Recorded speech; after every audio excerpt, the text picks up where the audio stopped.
j'ai essayé de retrouver à l'intérieur de ces rapports les propositions de solutions pratiques efficaces pour d'abord répondre à ce qui a été imposé à notre pays, c'est-à-dire la punition qui a encore ses effets, encore à ce jour.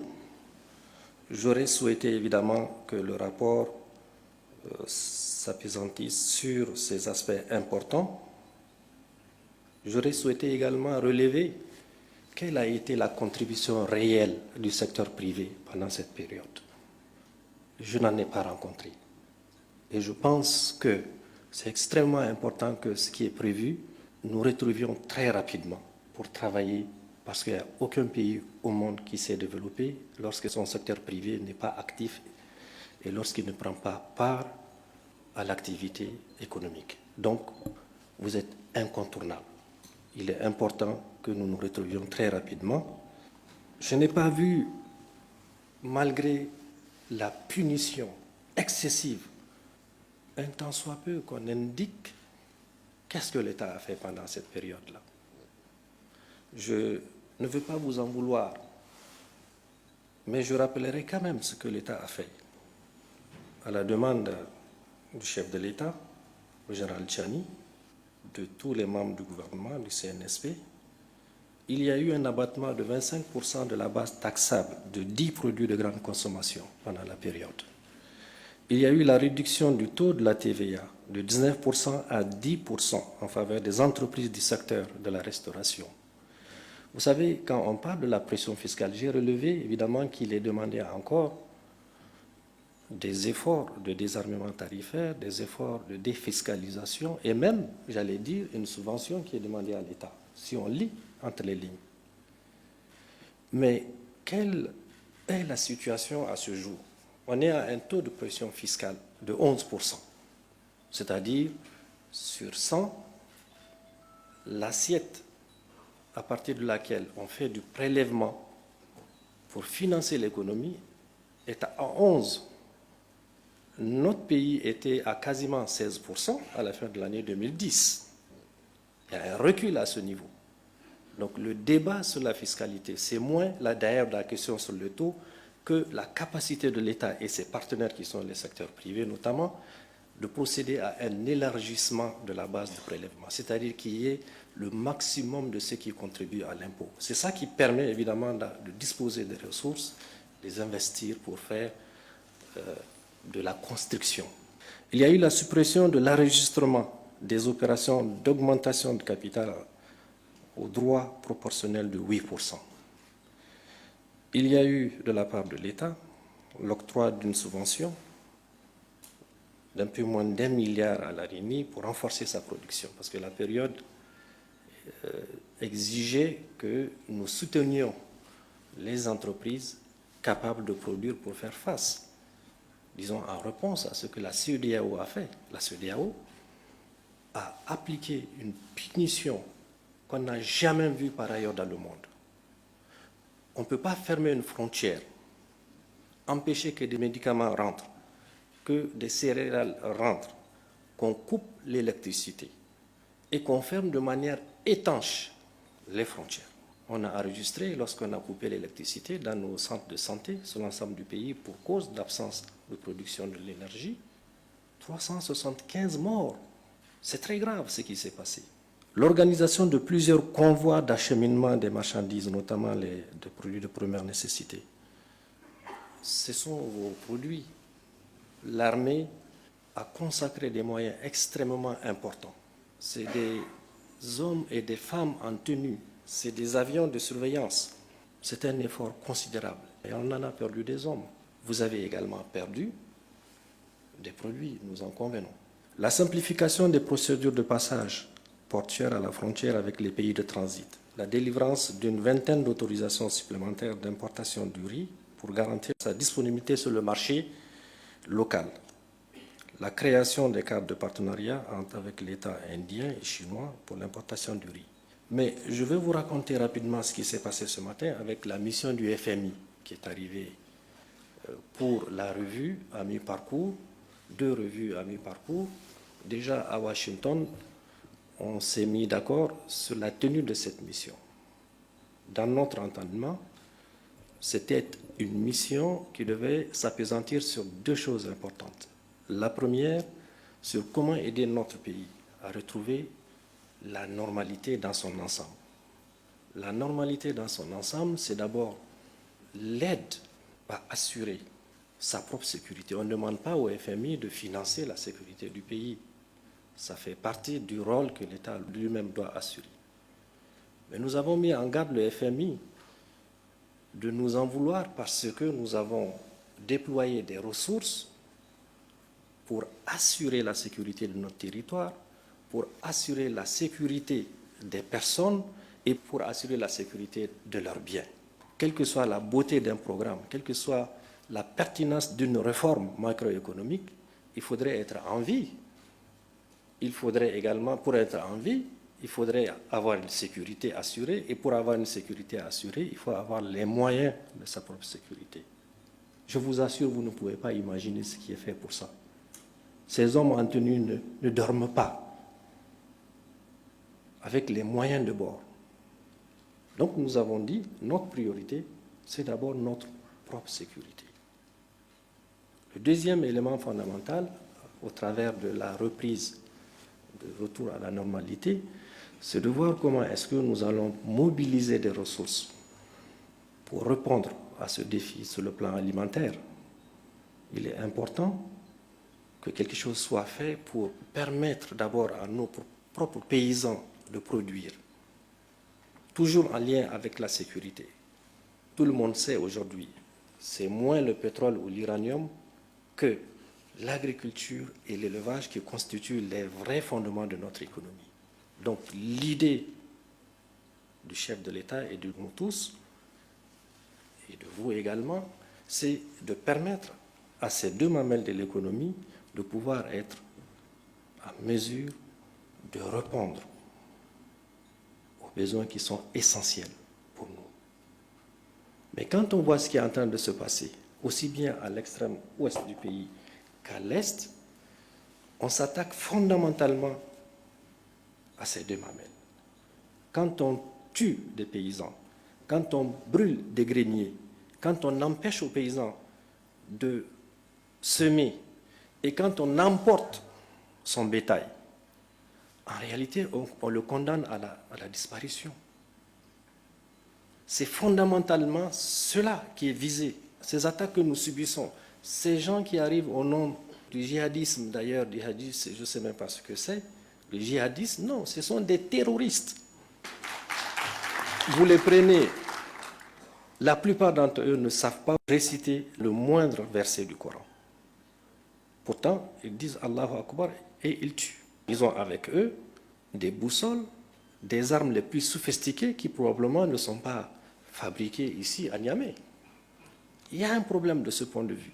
Donc, il est clair que lorsqu'on s'attaque à ces deux aspects de notre économie, c'est l'asphyxie, c'est le condamner, c'est tuer tout simplement. Donc, nous avons expliqué qu'il est important de ce point de vue que le FMI, qui est un partenaire avec qui nous avons accepté de poursuivre notre coopération, accepte le principe que ça, ce n'est pas négociable. Il est important de rester et de respecter cela. Le deuxième élément, c'est la question liée aux ressources. Aujourd'hui, ça fait le 10e mois. Pas un copec n'est arrivé de l'extérieur. Je dis bien, pas un copec.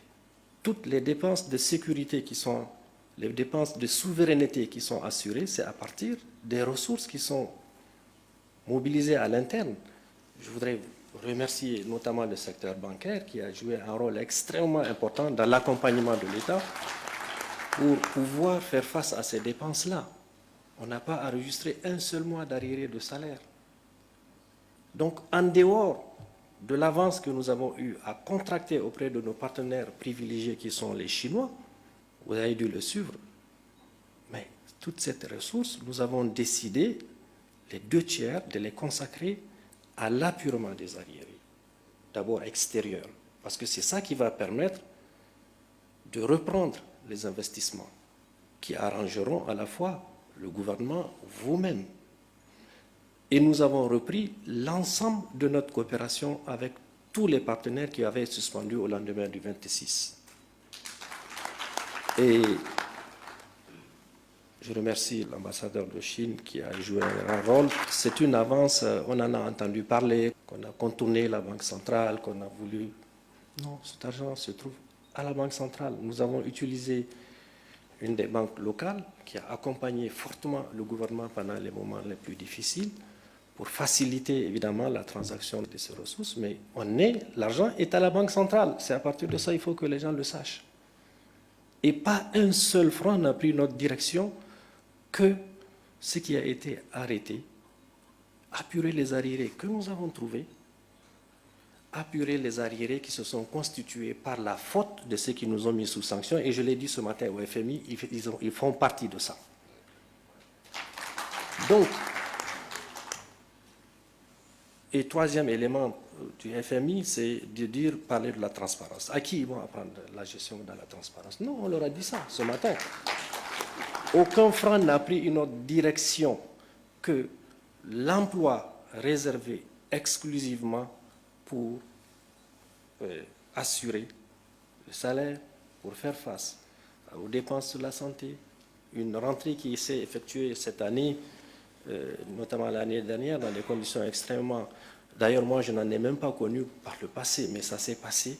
Et chaque semaine, nous payons, évidemment, les bourses qui reviennent aux étudiants. Nous essayons maintenant, l'étape prochaine, c'est de voir, j'en ai entendu parler, comment est-ce que nous allons faire face au paiement des arriérés intérieurs qui sont dus aux opérateurs qui souffrent autant que le gouvernement. Donc, trois choses. La troisième et dernière chose, ils veulent savoir quelle est la stratégie du gouvernement dans la gestion des ressources pétrolières. Donc voilà, stratégie pour gérer. Deuxièmement, comment on va apurer les arriérés. Et troisièmement, avec la disparition de la Cour des comptes. Bon, la réponse appropriée a été donnée. Pour nous, c'est l'aide au retour à la normalité, en ayant la sécurité en toile de fond. Deuxièmement, c'est plus de ressources pour pouvoir reprendre les investissements et donc vous appeler à cette rescousse pour que nous puissions évidemment remettre notre économie sur les rails. Et le troisième élément, sur la transparence, on leur a expliqué que lorsque la Cour a connu le même sort que toutes les autres institutions, nous avons récupéré tous les membres de cette Cour qu'on a répartis au niveau de l'inspection générale d'État, à la demande du chef de l'État, et au niveau de l'inspection générale des finances, où nous-mêmes nous avons demandé que ces Nigériens de grande expérience viennent et qu'ils nous aident à assurer une gestion dans le respect de la rectitude morale et en toute éthique. Donc, c'est ça qu'on a dit au FMI. Et c'est ça que je voudrais que nous nous asseyions avec vous, opérateurs économiques, pour voir comment est-ce qu'ensemble on peut aller de l'avant pour sortir notre pays de la situation dans laquelle il est. Je ne vais pas faire référence à ce qui a été fait ailleurs dans les mêmes pays qui ont à peu près la même situation que nous. Sur la CEDEAO, je pense qu'il faut que les choses soient claires. Quand j'entends les principales articulations, c'est comme si il faut qu'on revienne à la CEDEAO. Mais il faut quand même qu'on sache que la CEDEAO doit beaucoup à notre pays. Du président Jory, paix à son âme, qui faisait partie, tous ceux qui connaissent l'histoire savent très bien ce qui s'est passé. Ils avaient déjà commencé à parler, évidemment, d'une organisation qui devait travailler sur la solidarité, sur le partage de la production, sur le soutien. Après Jory, c'est l'époque Kounché, paix à son âme. Et on sait que c'est à cette période que la CEDEAO a été créée. Et on connaît le rôle qu'a joué le président Kounché et tous les présidents qui sont venus après. Le président Ali Seibou, paix à son âme, avait joué un très grand rôle sur la reconstitution du stock de sécurité, d'abord chez nous, mais également dans la zone communautaire. Il ne faut pas oublier cela. Mohamed Ousmane, qui a dirigé la CEDEAO, le Parlement de la CEDEAO, le président Barré, paix à son âme, qui a contribué à rapprocher au travers des relations bilatérales avec le Nigeria, le président Wanké, qui n'a pas eu beaucoup de temps, mais qui a quand même sauvegardé les relations également. puis le président Tandja, paix à son âme, paix à leur âme tous. Et chaque fois qu'on arrive au terme de l'année, ses pairs lui demandent de poursuivre. Et on a un exemple. C'est ce qui s'est passé au Togo, la mort du président Eyadema. On a vu certains membres de cette organisation, notamment des chefs d'État, qui ont préconisé à peu près la même chose qu'on a vue, pas avec autant d'acuité. Il faut sanctionner, etc. Et on se souvient parfaitement, le président Tandja, paix à son âme, qui dirigeait la présidence, qui était à la présidence de la CEDEAO, s'est opposé littéralement à quelques mesures de sanctions appliquées au Togo. Et tout le monde sait comment ça s'est passé. Avec sagesse, consultation de l'ensemble de ceux qui composaient l'institution, on est parvenu à résoudre le problème du Togo. Il ne faut pas oublier cela.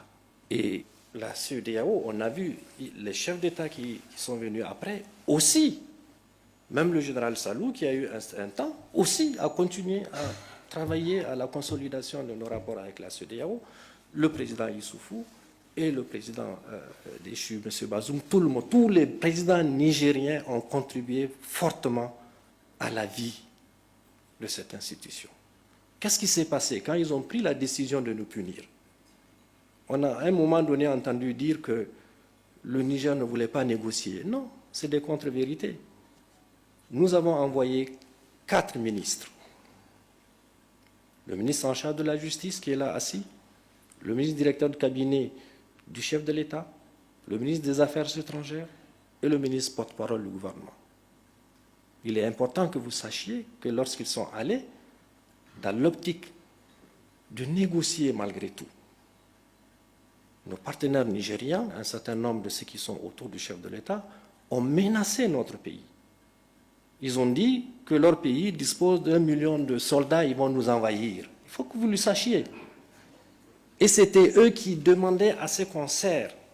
Nous leur avons demandé de rentrer, mais avant de rentrer, leur dire que ce sont nos soldats, nos officiers supérieurs. Et je le dis et je maintiens, j'assume. Ce sont nos soldats et nos officiers supérieurs qui ont l'habitude d'aller sur ce territoire et de défendre les gens ces gens-là contre Boko Haram. Il y a des vidéos qui circulent aujourd'hui. La CEDEAO, dont l'objectif est la solidarité, dont la mission est la culture de la paix, dont la mission est le principe de redistribution sur le plan économique. Elle a abandonné ses missions, elle s'est mise à parler de guerre, attaquer notre pays. Elle a oublié l'économie, elle parle politique, elle a oublié la solidarité, elle ferme les frontières. C'est inacceptable. Nous avons tout fait pour que la CEDEAO comprenne que le Niger est un acteur majeur du respect de ce que la CEDEAO peut fournir. Rassurez-vous, nous en avons fait les études d'impact avant de prendre la décision sur le plan économique. Et précisément, y compris d'ailleurs pendant la période de sanctions, c'est un peu plus de 1200 milliards d'impact de ces sanctions-là. Donc, tout ce qui nous restait à faire, de guerre lasse, c'est de partir. Et quand on regarde ces 4 présidents au total, qui se sont braqués, et à la fin 2, et enfin un seul, qui est sorti pour dire nous allons les attaquer, nous allons, etc., etc. Et quand on l'a dit la semaine dernière, ce n'est pas une vue de l'esprit. La seule frontière qui est restée de manière étanche fermée, c'est celle avec le Bénin. Vous en souffrez tous les jours. Quelle est la raison pour laquelle ils peuvent le faire? Eux, au total, nous avons pris la décision de nous retirer parce que nous avons fait le constat évident que la décision qui se prend au sein de la CEDEAO, ce n'est même pas sur le continent. Ça, tout le monde le sait. Et qu'est-ce qu'on va rester faire? Continuer à dire non, on accepte tout? Non. Donc, j'aurais bien voulu entendre un détail plus important sur ce que nous avons pris comme décision d'aller et de créer l'AES. Il y a eu la confédération la semaine dernière. J'aurais bien voulu entendre, et ça il ne faut pas l'oublier, même si c'est dans le contexte, rappeler le risque que le pays a pris sur la présence des troupes étrangères chez nous. C'est important que vous sachiez cela. On a reçu la délégation américaine. Le général Modi est là assis. J'ai expliqué à la dame qui présidait la délégation que nous avons ici celui qui a dirigé notre armée, l'ancien chef d'état-major général des armées. Il est aujourd'hui ministre d'État chargé de la défense nationale.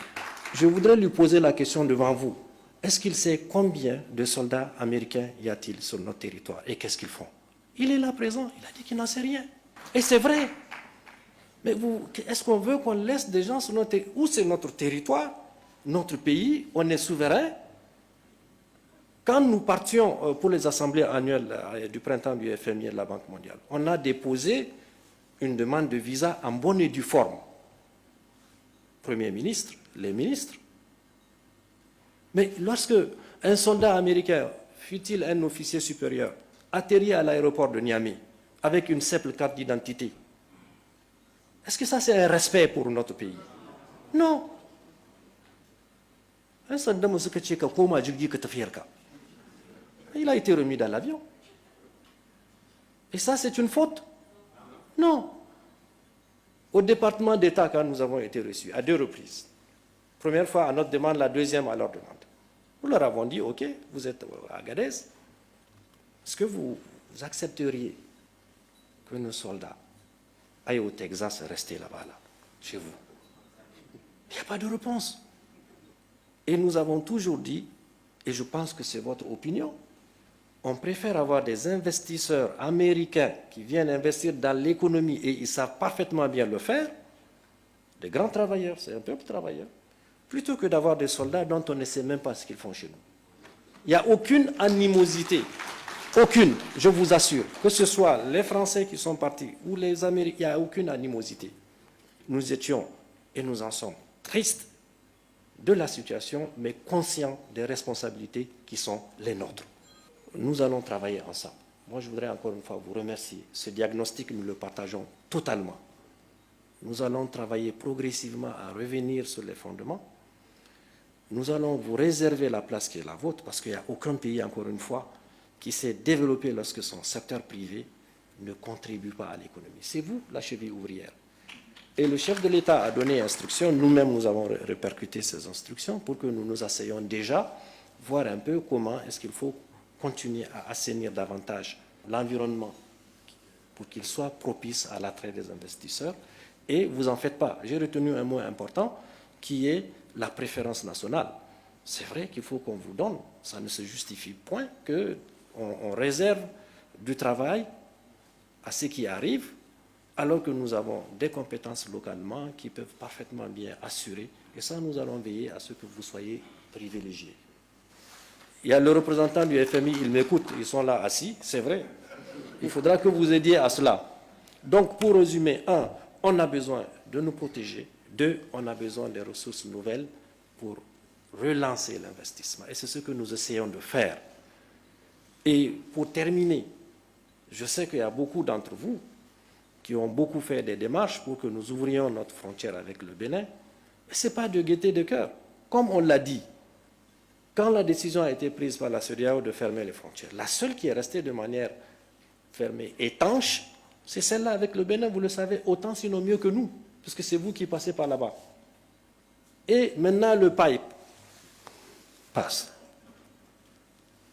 On dit, non, on ne peut pas charger. Il y a une dizaine d'accords sur lesquels ce pays s'est fortement engagé à ne rien faire. On l'a dit, on ne va pas revenir là-dessus.